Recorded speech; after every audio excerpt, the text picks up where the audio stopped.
Hello student. Free Indian coaching में आप सभी का स्वागत है।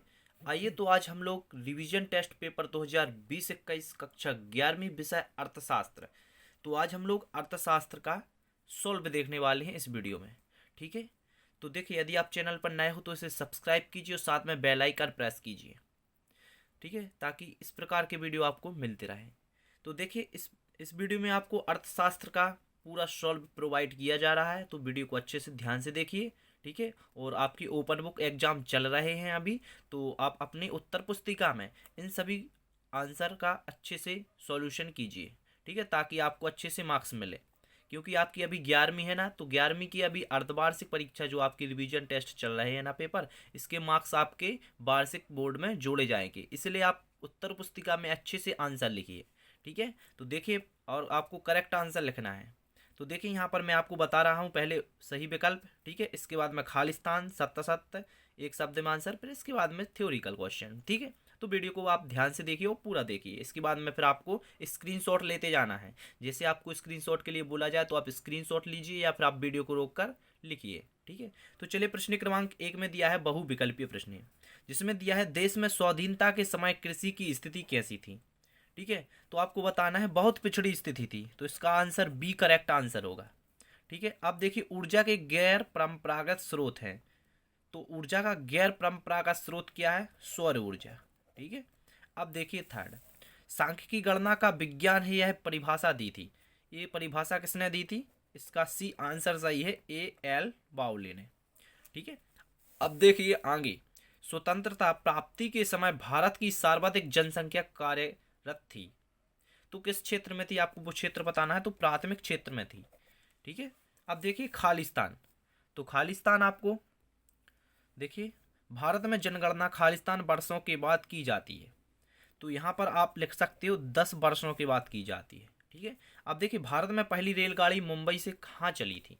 तो यह मुंबई से चली थी थाने। ठीक है, मुंबई से थाने चली थी, और ये कब चली थी? 16 अप्रैल 1853 में चली थी। ठीक है, 1853 में थाने से चली थी। ठीक है, भारत में पहली रेलगाड़ी मुंबई से थाने चली थी। अंतर्राष्ट्रीय व्यापार में खालिस्तान का विस्तार हो जाता है। तो इसका आंसर होगा आपका विश्व के कुल उत्पादन। अंतर्राष्ट्रीय व्यापार में विश्व का कुल उत्पादन का विस्तार हो जाता है। ठीक है, तो यहां पर आप लिखोगे विश्व के कुल उत्पादन। ठीक है, मौसम बेरोजगारी खालिस्तान क्षेत्र में पाई जाती है। तो कृषि क्षेत्र में ज़्यादातर मौसम बेरोजगारी छाई रहती है। ठीक है, तो यहाँ पर आप कृषि क्षेत्र लिख सकते हो। कृषि क्षेत्र जो कि ग्रामीण में स्थित होती है ज़्यादातर। ठीक है, तो आप यहाँ पर ग्रामीण भी लिख सकते हो इस प्रकार। ठीक है, कृषि क्षेत्र ग्रामीण क्षेत्र में पाई जाती है। ठीक है, अब देखिए, आपको सत्ता सत्य बताना है। तो भारत में अनौपचारिक नीति का अच्छा प्रभाव पड़ा क्या? तो यार असत्य, अच्छा प्रभाव नहीं पड़ा था। ठीक है, तो इसे हम असत्य मानेंगे। अब देखिए सेकंड, वर्तमान में योजना आयोग को समाप्त कर दिया गया। तो ये होगा आपका सत्य, और आपका थर्ड भी सत्य होगा। कुटीर उद्योग में स्थानीय मांग को पूरा करते हैं, बिल्कुल सत्य है। फोर्थ आपका असत्य होगा, भारत पेट्रोलियम का निर्यातक देश है। ठीक है, अब देखिए, एक शब्द या एक वाक्य में आंसर। तो यहाँ पर आपका क्वेश्चन बोल रहा है कि एक शब्द में उत्तर लिखिए। ठीक है, तो आपको एक शब्द में आंसर देना है। भारत में किस प्रकार की अर्थव्यवस्था को स्वीकार किया गया है? तो भारत में खुली अर्थव्यवस्था को स्वीकारित किया गया है। तो यहाँ पर आप क्या लिख सकते हो? खुली अर्थव्यवस्था। ठीक है, इस प्रकार अर्थव्यवस्था, इस प्रकार आप लिख सकते हो।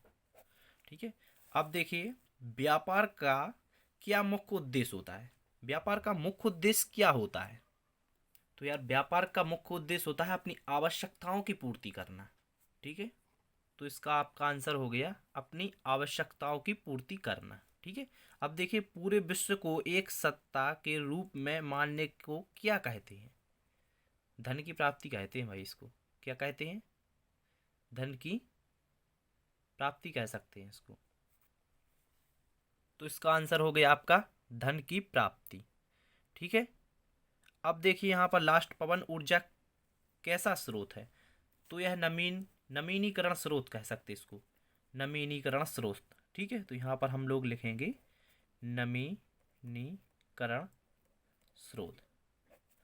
ठीक है, इस प्रकार आप लिख सकते हो। अब देखिए प्रश्न क्रमांक 5। तो प्रश्न क्रमांक 5 में आपसे सही जोड़ी पूछी गई है। तो मध्य प्रदेश की साक्षरता आप ए लगा सकते हो 69.3%। ठीक है। घाटे की वित्त व्यवस्था, तो इसका आंसर क्या होगा? इसका आंसर आपका मुद्रास्फीति के कारण। ठीक है। भारत की नीति आयोग का गठन कब हुआ था? 1 जनवरी 2015। ठीक है। तो इसका ये आंसर होगा। यहाँ पर क्या लिखा है देखिए, क्या लिखा है? आदर्श बेरोजगारी, छिपी बेरोजगारी। ठीक है। तो इसका फोर्थ आंसर हो जाएगा छिपी बेरोजगारी। अब देखिए आपको 2 अंक के क्वेश्चन, तो यहाँ पर आपको देखिए 2 अंक के क्वेश्चन है। तो यहाँ पर आपको इसमें ऊर्जा के प्रकार के नाम लिखना है। तो ऊर्जा के प्रकार 2 होते हैं, एक परंपरागत एक गैर परंपरागत। तो आपको प्रकार बताना है, ऊर्जा के प्रकार के नाम लिखिए। तो एक होगा आपका, आपको लिखना है कि ऊर्जा के प्रकार 2 प्रकार के होते हैं। ठीक है। ऊर्जा 2 प्रकार के होते हैं, एक परंपरागत एक गैर परंपरागत। ठीक है। तो इसका आंसर ये हो सकता है। ठीक है, यही होगा। फिर 7वां आपका होगा आर्थिक नियोजन का अर्थ बताइए। ठीक है। तो इसका आपको नोट्स दे रहे हैं, तो आप अभी स्क्रीनशॉट ले लेना और यहाँ से आपको इसका बताएंगे। ठीक है। इसका अथवा बताया जाएगा। ठीक है। प्रश्न क्रमांक 8 में को आपको अथवा बताया जाएगा। और यहाँ पर प्रश्न क्रमांक 9 है जो बेरोजगारी से क्या आशा है। ठीक है। तो ये बताया जाएगा आपको बेरोजगारी से क्या आशा है। ठीक है। अब प्रश्न क्रमांक 10 में आपको समक्ष से क्या आशा है ये बताया जाएगा। ठीक है। समक्ष से क्या आशा है या फिर इसका अथवा बताएंगे। प्रत्यक्ष व्यक्तिगत अनुसंधान क्या है। देखिए अब आपको स्क्रीनशॉट लेना है प्रश्न क्रमांक 6 का पहले। ठीक है। तो यहाँ पर ऊर्जा के बहुत सारे प्रकार बताए गए हैं, लेकिन आप आंसर में लिखिए ऊर्जा के 2 प्रकार होते हैं, एक व्यापारिक और एक गैर गैर व्यापारिक। ठीक है। इस प्रकार आप लिख सकते हो या फिर आप ए भी लिख सकते हो। ठीक है। प्रश्न क्रमांक 7 का स्क्रीनशॉट लीजिए आप। ठीक है। तो यहाँ पर स्क्रीनशॉट एक ही लीजिए, प्रश्न क्रमांक 6 और 7 दोनों एक ही आ जाएंगे। ठीक है। इसके बाद में प्रश्न क्रमांक 8, यहाँ पर प्रश्न क्रमांक 8 का आप स्क्रीनशॉट लीजिए। ठीक है। यहाँ 8 का अथवा बताया गया है। ठीक है। आप ये लिख सकते हो। इसके बाद में आप प्रश्न क्रमांक 9 और 10 दोनों का एक साथ स्क्रीनशॉट लीजिए। ठीक है। प्रश्न क्रमांक 9 और 10 दोनों का एक साथ स्क्रीनशॉट लीजिए। प्रश्न क्रमांक 9 में डायरेक्ट प्रश्न क्रमांक 9 का आंसर है और प्रश्न क्रमांक 10 में अथवा का आंसर है। ठीक है। तो आप आराम से लिख सकते हो। स्क्रीनशॉट लीजिए या फिर वीडियो को रोक कर लिखिए। इसके बाद में देखिए आगे प्रश्न क्रमांक 11। तो प्रश्न क्रमांक 11 से प्रत्येक प्रश्न 3 अंक के होंगे। तो यहाँ पर आपको प्राथमिक और द्वितीय समंक में अंतर बताया जाएगा, कोई 3। ठीक है। क्योंकि 3 मार्क्स का है। इसका स्क्रीनशॉट लेना है आपको। इसके बाद में यहाँ पर आपको बताया जाएगा औपनिवेशिक शासन काल में कृषि की गतिहीनता के प्रमुख कारण। ठीक है।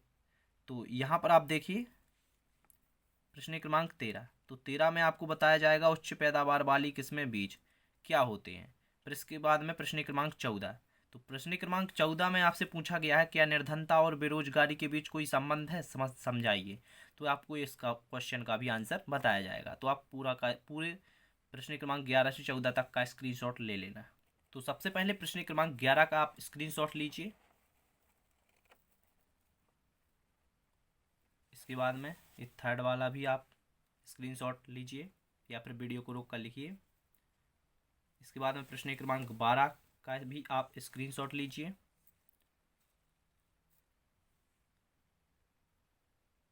इसके बाद इसका थर्ड पॉइंट का भी स्क्रीनशॉट लीजिए प्रश्न क्रमांक 12 की। ठीक है। अब प्रश्न क्रमांक 12 के थर्ड का और प्रश्न क्रमांक 13 दोनों का एक ही साथ स्क्रीनशॉट लीजिए। ठीक है। अब देखिए प्रश्न क्रमांक 14। तो प्रश्न क्रमांक 14 का आप आराम से स्क्रीनशॉट लीजिए। एक इस प्रकार आप स्क्रीनशॉट लीजिए यहाँ से, इसका पूरा आंसर आ जाएगा इसके बाद में ए। ठीक है। तो आशा करते हैं आप लोगों को वीडियो अच्छा लगा होगा। प्रश्न क्रमांक 1 से 14 तक का इस वीडियो में सॉल्व बताया गया है। अब प्रश्न क्रमांक 15 से दूसरा पार्ट बनाया जाएगा, तो उसमें इसके आंसर बताए जाएंगे। ठीक है। प्रश्न क्रमांक 15 से आप खुद आसानी से कर सकते हो या फिर आप कमेंट करते हो तो मैं आपको पार्ट सेकंड भी इसका बना दूंगा, जिसमें प्रश्न क्रमांक 15 से 22 तक का सॉल्यूशन रखूंगा। ठीक है। तो यार वीडियो को ज़्यादा से ज़्यादा लाइक कीजिए। वीडियो का टारगेट है 100 लाइक, तो आप 100 लाइक तो आराम से दे सकते हो यार। प्रश्न क्रमांक 1 से 14 तक का सॉल्यूशन आपको प्रोवाइड किया है, वो भी करेक्ट। ठीक है, और आप अपनी उत्तर पुस्तिका में लिखिए। तो वीडियो कैसा लगा कमेंट में ज़रूर बताइए और अपने दोस्तों को ज़्यादा से ज़्यादा शेयर कीजिए। Thanks for watching this video.